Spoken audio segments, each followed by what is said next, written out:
Yang saya hormati Bapak Erlangga Hartarto, Menteri Koordinator Bidang Perekonomian. Mudah-mudahan saya nggak kualat mendahului Bapak maju ke depan ini Pak. Izin ya Pak ya. Ibu Frederika Widyasari Dewi, Ketua Dewan Komisioner Otoritas Jasa Keuangan.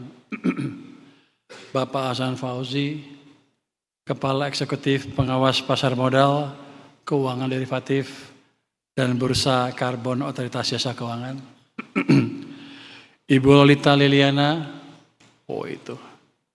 Ketua Presidium Asosiasi Pelaku Reksadana dan Investasi Indonesia APRDI. Bapak Ibu, peserta kegiatan dan para tamu undangan. Assalamualaikum warahmatullahi wabarakatuh. Salam sejahtera untuk kita semua. Om Swastiastu. Salam sejahtera untuk kita semua. Om Swastiastu. Namo Buddhaya. Salam kebajikan.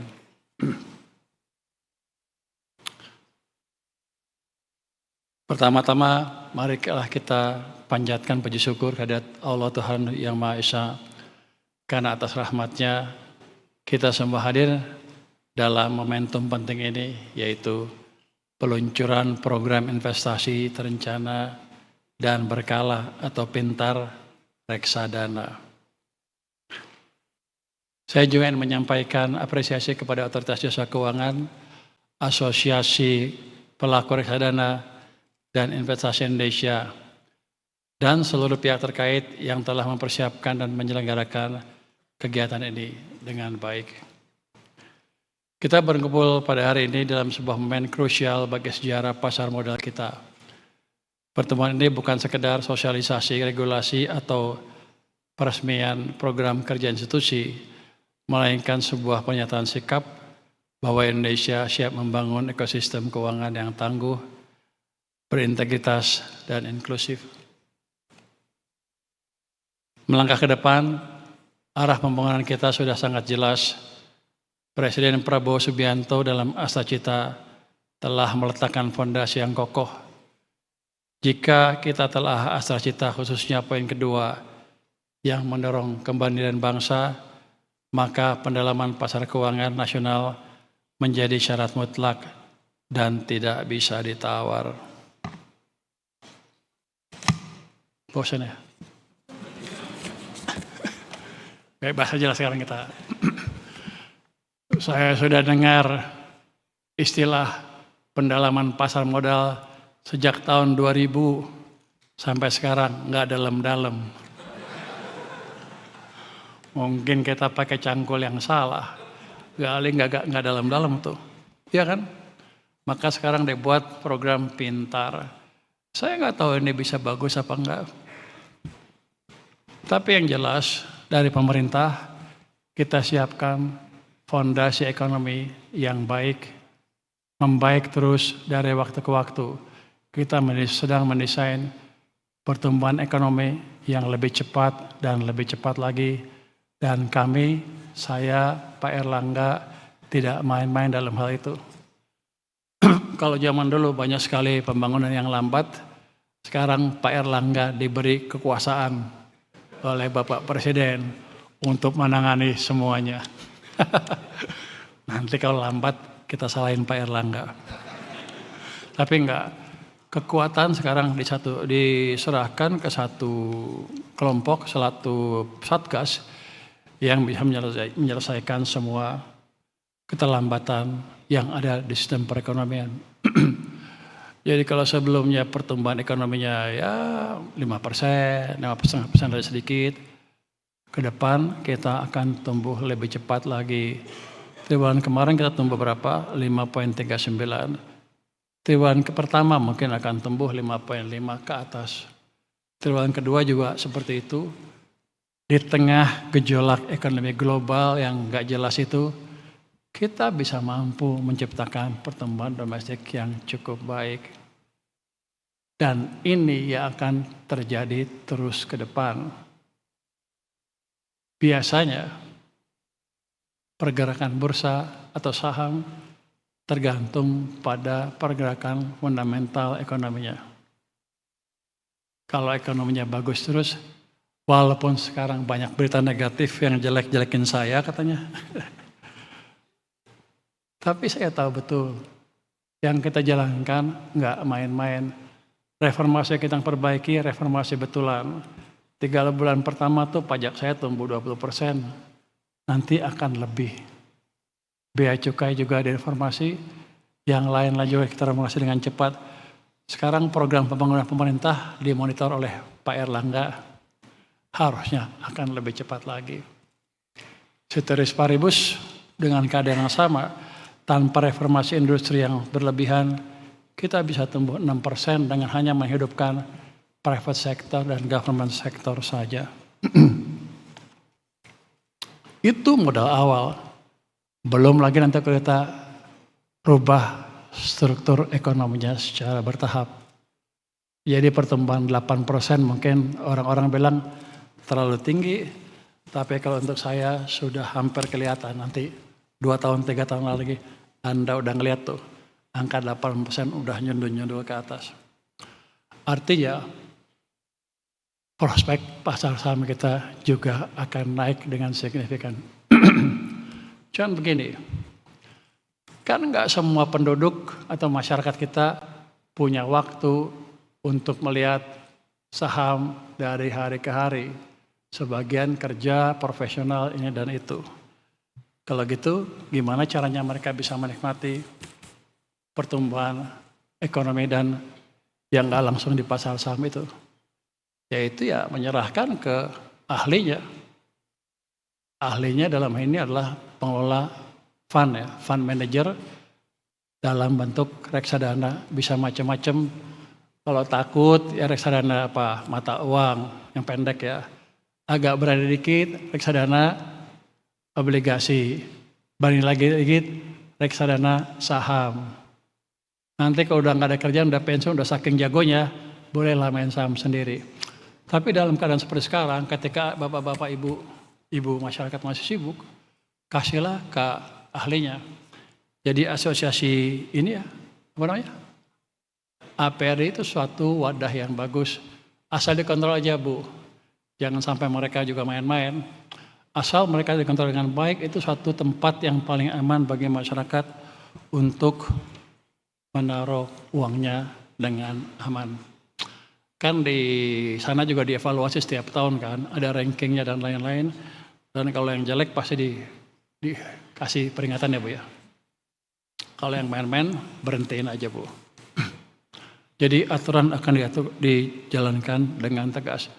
Tapi ini adalah satu entry point bagi seluruh masyarakat kita untuk menikmati pergerakan saham yang akan naik terus menerus. Kalau saya Menteri Keuangannya. Saya selalu bilang, fondasi ekonomi akan menentukan nilai IHSG kita kan. Saya selalu bilang dari mulai titik terendah ekonomi sampai ujung dari masa ekspansi itu bisa 4-5 kali. Let's say sekarang 7.000 lah. Ekspansi kita akan berlangsung sampai 2029-2030. Itu saya bilang bisa 4 kali. Bisa lah 28.000 ya. Paling sial. Mereka bilang itu purbaya gila. Coba kalau Anda lihat tahun 2002, kan indeks 200-an. 2009 udah berapa? 2.500. 10 kali naik ya. Jadi itu bukan hal yang tidak mungkin kalau kita kembangkan pertumbuhan ekonomi yang baik, dan itu pasti akan terjadi.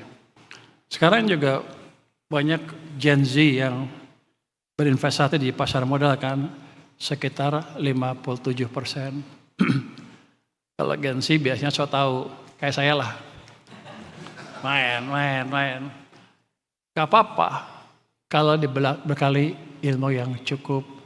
Tapi kalau nggak cukup, biar aja ahlinya yang bekerja. Anda pelajari si ahli itu kerjanya gimana. Nanti kalau Anda merasa lebih jago, baru Anda langsung main pasar saham. Jadi intinya bagi investor muda untuk berhasil berinvestasi, bukan otomatis kalau Anda masuk ke pasar saham langsung jadi jago.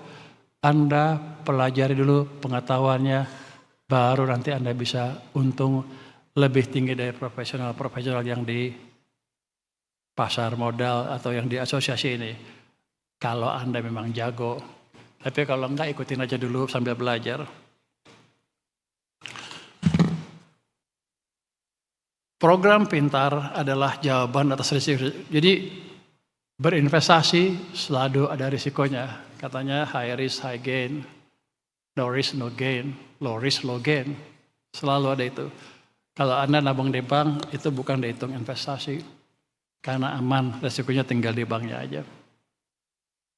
Jadi Anda mesti ngerti teman-teman kalangan muda atau kalangan ibu-ibu yang nggak tahu pasar saham, pasar modal, ada ahli yang mengelola di pasar modal. Mereka cukup baik. Ada risiko, tapi biasanya lebih terukur. Program pintar adalah jawaban atas risiko yang ada pada reksadana tradisional. Melalui mekanisme rupiah cost averaging yang terotomasi, yaitu menyisihkan uang dengan jumlah tetap secara rutin dalam periode tertentu dengan prinsip compounding, pintar memitigasi risiko market timing. Anda tidak perlu lagi pusing kapan waktu terbaik untuk masuk ke pasar.